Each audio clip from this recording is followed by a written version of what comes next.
저는 올 11월에 결혼식이 예정되어 있었던 예비 신부였습니다. 남자친구였으니 편의상 남친이라고 할게요. 연애 결혼이었고 무언가 풍족하게 데이트를 즐겼던 사정은 아니었습니다. 연애할 때도 영화 보고 싶다는 말도 눈치가 보일 정도로 남친은 쪼들려 있었습니다. 정말 제가 제 차로 남친 모시러 갔고 도시락 싸들고 만나서 만난 거 먹이고 공원 산책하는 게 거의 전부였고요. 창피한 얘기일 수 있는데 돈이 아까워 모텔도 못 갔습니다.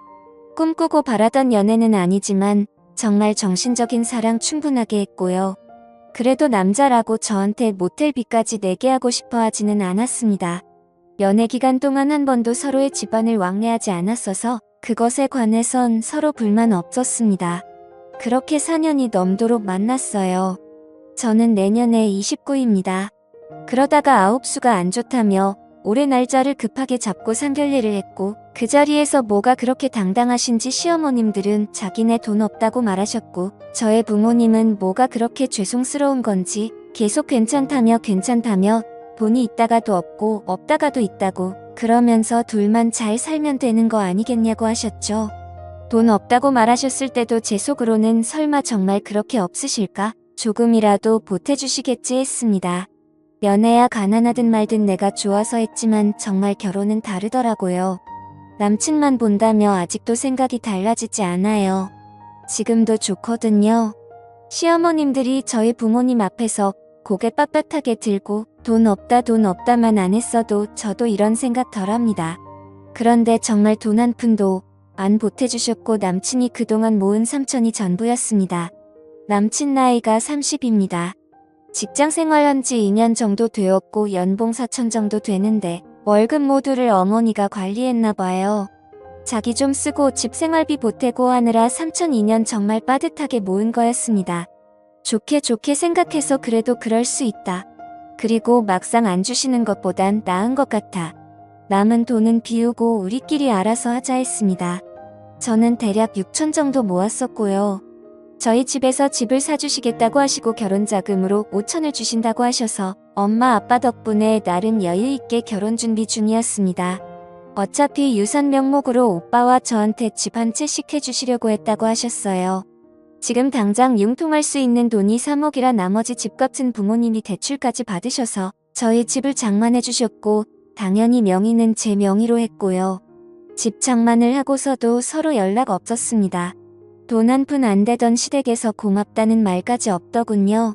그때 남친도 괜히 연락 주고받다가 마음 상한다며 웬만하면 자기를 통해서만 얘기하길 바랐고 저도 한 성격 하는지라 서로 연락해서 좋을 게 없다 싶었지만 사돈이 자부를 주셨는데 감사하단 인사 정도는 해야 하는 거 아닙니까?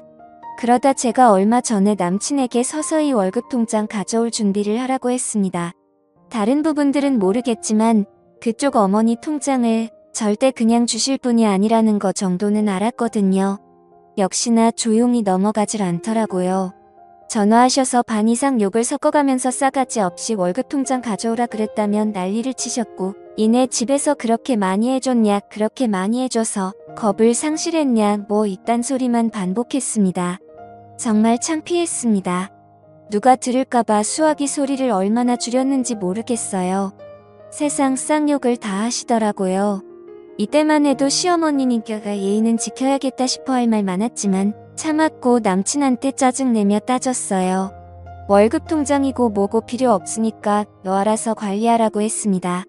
어차피 따로 관리하는 집들 많으니까요. 네 엄마랑 알아서 하라고 했고요. 네, 월급 다 하니까 생활비는 제대로 가져오라고. 나머지 돈은 다 필요 없다고 조용히 살자 했습니다. 막상 포기하고 나니까 남친이 겁을 먹었는지 바로 통장 가져왔더라고요. 확인해보니 마이너스였던 통장이 저와 통화 후 1,800만원 들어와 제로 상태였습니다. 그야말로 빵원요. 3천만원이라는 돈은 또 어디로 간 걸까요? 아들내미 생활비 받는 것도 모자라 3천만원을 말씀 없이 꿀꺽 하셨나봐요. 이런 상황조차 차마 저희 친정에는 말할 수 없었습니다. 남친도 정말 미안해했습니다. 어쩌겠어요. 이미 없어진 거 더 탓하고 싶지 않았어요. 통장 사건이 있고 얼마 안 되어 남친이 다른 건 몰라도 처갓집에서 대출 받으신 거는 우리가 갚자고 제안하더라고요. 그 순간 정말 그래 내가 신랑 복은 있구나. 우리 신랑 정말 개념 있구나. 그렇게 생각했어요. 제 월급 자기 월급 계산하면서 몇 년 걸리겠다. 혼자 계산한 모습이 너무너무 예뻐 보였습니다. 그런데 다음날 어머님이 전화가 왔어요.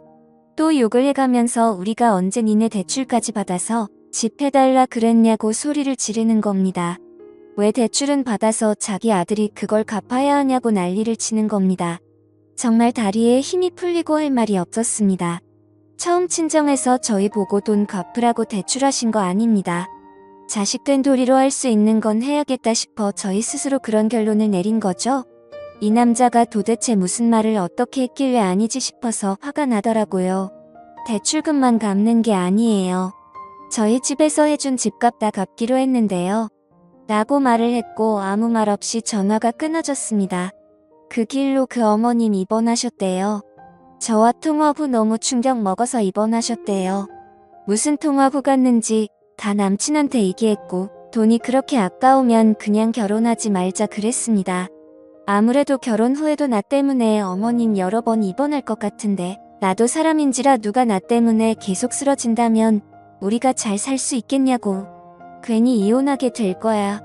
그러지 말고 파혼하자 그랬습니다. 남친만 생각하면 솔직히 파혼 통보까지 너무하는 건가 싶기도 했죠. 결혼 전에 다들 얼마나 싸우고 속상해하고 그러는지 모르겠지만 집도 내가 하고 혼수도 내가 하고 예단은 엄청 바라면서 예물은 낭비니까 하지 말자 그러는 시댁이 정상이 아니지 않나요? 게다가 시어머니 당신 생각에는 예단으로 샤넬백 정도 적당한 것 같다고 하셨어요. 샤넬백이요? 어디서 들은 건 있으신 거지 돈 한 푼 안 보태는 시댁에서 바랄 예단은 아닌 것 같아요. 결혼 준비하면서 예단 예물 때문에 틀어지는 경우 많이 들었는데 제가 조용히 있으니까 만만해서 이러는 건가? 정말 설마 이랬죠. 근데 진짜 그런 일이 있더라고요. 그래도 그쪽에 표현 안 하고 우리 엄마 아빠한테 너무 미안해서 내 돈으로 한복해드리고 결혼하는데 도리어 샤넬백을 선물로 받지 못할 망정 이 꼴이 뭔가 싶어요. 가난하다는 거 몰랐던 것도 아니고 그런 거 정말 생각하고 만났습니다. 나는 선물이 아니다라고 자부하면서 사랑 하나 믿고 만났어요. 그냥 우리는 행복할 거라고 막연히 생각했습니다. 하지만 이런 일이 있고 나니까 이제 왜 비슷한 집이랑 만나야 하는지 알려주지 않아도 알 것 같습니다. 결국 집은 전세로 놓기로 했어요. 남친한테도 그렇게 통보했고요. 그 소식을 들었는지 병원에서 시어머니에게 전화가 왔어요. 너는 병문안 한 번을 안 오냐며 뭐라고 하실길래 상황을 이해하지 못하시는 것 같아 그냥 괜찮으시냐고 물었고 그때서야 파혼이 웬 말이냐며 자식 없는 집값을 자기 아들이 어떻게 갚냐며 울먹이셨고 계속 그것만 물고 늘어주셨어요. 자긴 그런 집에서 살아본 적도 없고 본 적도 없는데 있는 집에서 딸 시집 보낼 때는 그 정도 해줄 수 있는 거 아니냐며 말을 계속 이어나가시길래 저희 집 없는 집인데요. 대출 받아서 집 산 거잖아요. 우리가 담보 없이 능력 안 되니까 부모님이 대신 대출 받으신 건데 그걸 왜 저희 부모님이 부담해야 하나요? 그리고 둘이 같이 갚는 거지 왜 아들 혼자 갚는 거라고 생각하세요? 그랬더니 거친 숨소리만 씩씩 나더니 끊고는 남친한테 또 무슨 말을 하셨는지 남친이 저한테 와서는 그 집은 그냥 전세 주고 우리는 우리 형편에 맞는 집에서 살자 하는 겁니다. 그래서 그것도 싫다고 했습니다. 어머니 어떤 사람인지 모를 때야 남친이랑 어디서 살던 둘만 있으면 행복할 줄 알았는데 알고 나니까 남친이 집을 해온다고 해도 싫어지더라고요. 서로 행복을 빌어주자 관두자고 했고 그렇게 파혼했습니다. 전화기 꺼놓고 저도 마음 정리 중입니다. 부모님께 대충은 말했고 속상해하시지만 돈 문제로 지금부터 그러는 거면 안 하는 게 나은 것 같다고 하십니다. 그쪽 어머님은 아직도 병원에 계십니다. 아직도 사태 파악이 안 되시는지 계속 왜 너는 병문안도 안 오냐고 난리시랍니다. 남친도 마음이 정리가 안 되는지 힘들어합니다.